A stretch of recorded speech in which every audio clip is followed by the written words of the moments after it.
Shawn Kemp's Cannabis is set to have its grand opening on Friday. Earlier this week, they sent out this press release touting it as Seattle's first black-owned dispensary. But that is not entirely true. In fact, he only owns a 10% stake, and they followed it up with this press release expressing regret for the confusion. Now, we were set to speak with them about that more, but ultimately they decided to decline the interview. But the question still remains, why are there no majority black owners of pot shops in Seattle? So I asked the Washington State Liquor and Cannabis Board about just that. Is the Liquor and Cannabis Board concerned about diversity in its applications? Oh, absolutely. Brian Smith with the Washington State Liquor and Cannabis Board says statewide they've handed out 556 licenses. In Seattle, there are about 50 marijuana shops, but none of them have a majority black owner.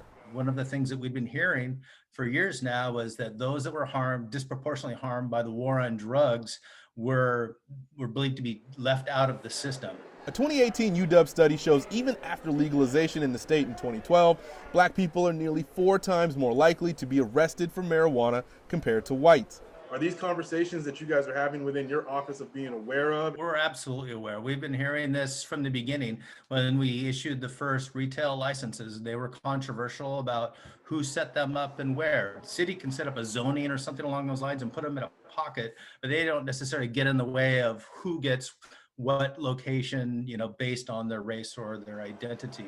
This year, a social equity bill became law, and out of that, a task force was created with reps from the state, LCB, and communities of color to establish criteria for handing out additional licenses to those disproportionately affected. We have about 35 licenses right now that were either from a discontinued business or they're from a community where no one applied for it. It's an evolution. We learned some things along the way, and now we're moving forward in a direction that I think is a positive for just about everyone.